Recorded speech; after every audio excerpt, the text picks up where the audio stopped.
A gente tem escutado muitas pessoas falar em relação à polarização, quando a gente está falando em questões político-ideológicas. É, polarização e negócio de esquerda e direita, no Brasil atual, bolsonarismo e lulismo, claro, isso levando em conta o nosso sistema político atual aqui. E muitas dessas pessoas aí também criticam a quantidade de partidos políticos que existem hoje no Brasil, mais de cento e poucos partidos aí registrados, funcionando na justiça eleitoral brasileira. E sem entender o que estão falando sobre polarização, né? E também que esta cada vez mais aparente divisão ideológica é o que vai fazer com que os partidos amadureçam e as pessoas amadureçam o suficiente para encontrar esse caminho a diminuir a quantidade de partidos. No Brasil que a gente vive hoje, que tem um campo político enorme, quer dizer, tem muito Estado, tem muito cargo, tem muita gente, todo mundo que tem a tendência de ir para o lado público quer comer a sua fatia.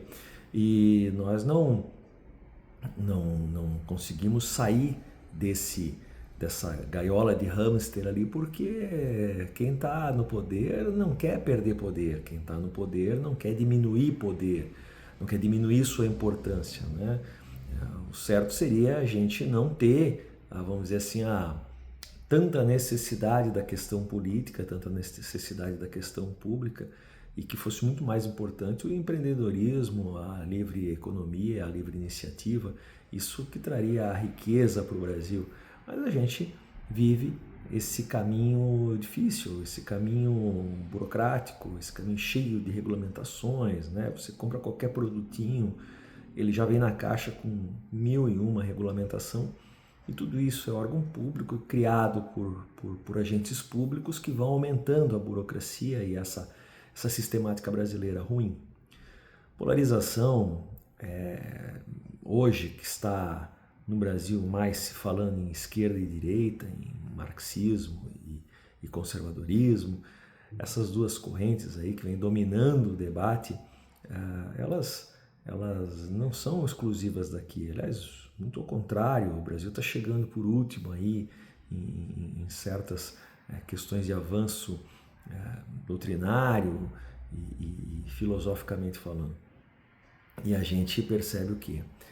As pessoas confundem o não gostar de algum candidato, ou da plataforma de algum candidato, da forma de se expressar de algum candidato, com a bandeira que ele representa, ou que ele diz que representa, né? Então, a gente viu isso várias vezes aqui. A pessoa não gostava do candidato tal, então ela se colocava contra aquilo que ele representava. Mas às vezes era personificação, ela não gostava era da pessoa dele, do jeito dele falar. E com isso, como ele antagonizava com outro candidato, outra plataforma, se fala então da polarização.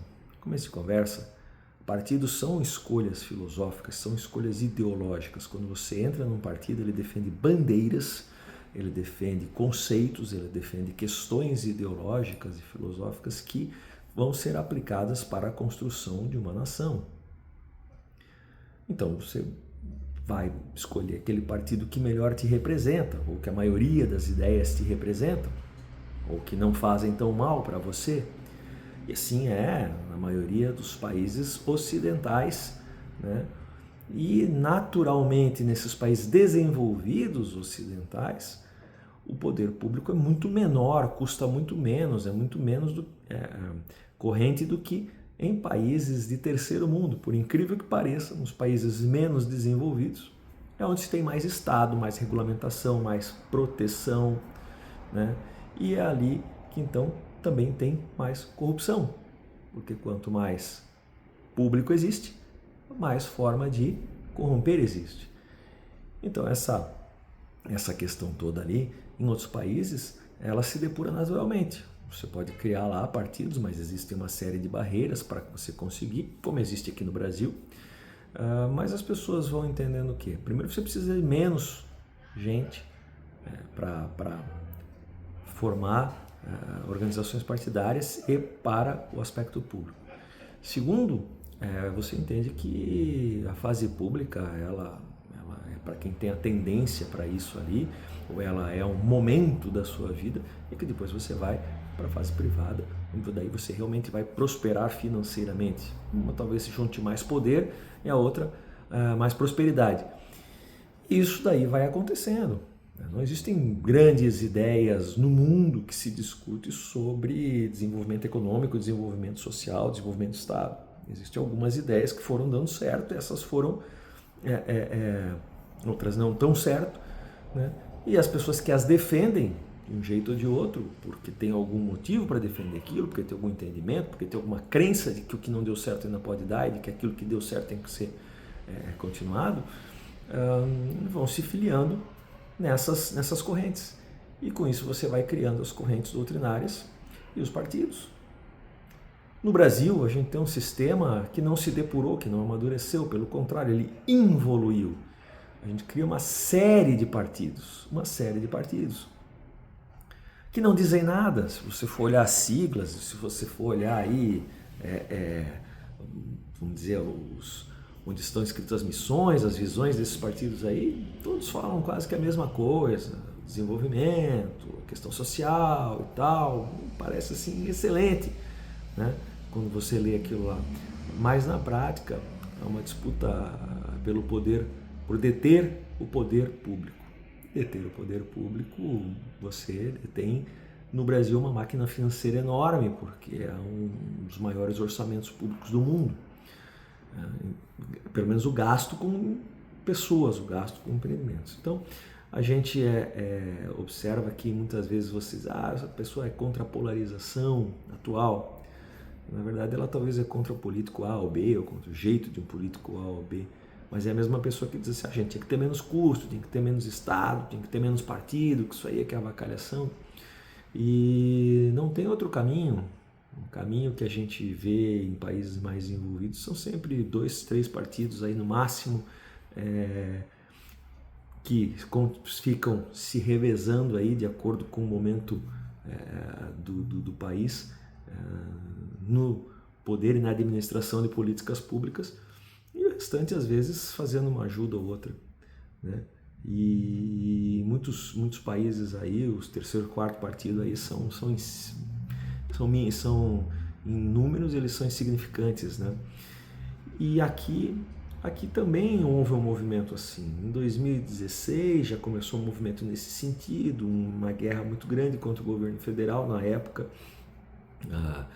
representando a matriz da esquerda.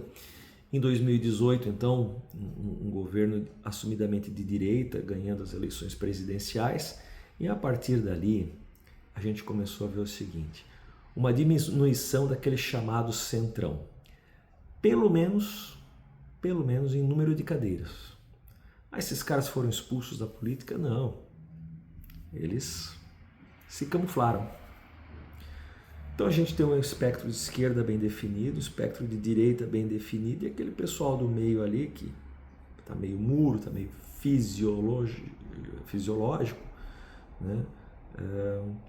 Alguns migrando para a esquerda, alguns migrando para a direita e alguns ainda permanecendo aí, achando que em algum momento vira essa questão aí, eles voltam a ter o poderio que sempre tiveram, né? Mas não saíram do jogo, só mudaram de camisa, só mudaram de roupa, só mudaram de cor, né? Não defendem, né, as bandeiras dos partidos pelos quais eles foram eleitos, né? E em relação a isso, a gente tem visto aí uma continuidade de várias políticas equivocadas.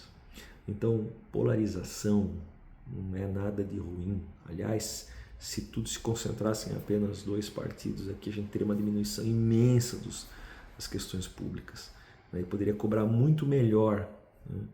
O fato é que, às vezes, os discursos de quem representa esses partidos aí podem não estar de acordo com aquilo que a pessoa gosta, e nem a própria pessoa que está falando, né? Mas isso é um processo pelo qual o amadurecimento dos partidos e da política tem que passar. Nem sempre quem está lá representa tudo aquilo que você pensa, mas não se trata apenas de uma pessoa, se trata de um conjunto. E você tem que saber administrar e entender todas essas vertentes ali. Então, procure cada vez mais se aprofundar e amadurecer as ideias e entender que polarização não tem nada de difícil ou de diferente do que acontece em outro lugar do mundo. Mas a sua visão sobre as pessoas e o tipo de pessoas que está lá falando é que pode ser diferente. E se a gente quiser diminuir a máquina pública em termos partidários para poder melhorar a fiscalização e a cobrança, o caminho vai ser a diminuição de correntes dentro do mesmo espectro, então a diminuição de partidos.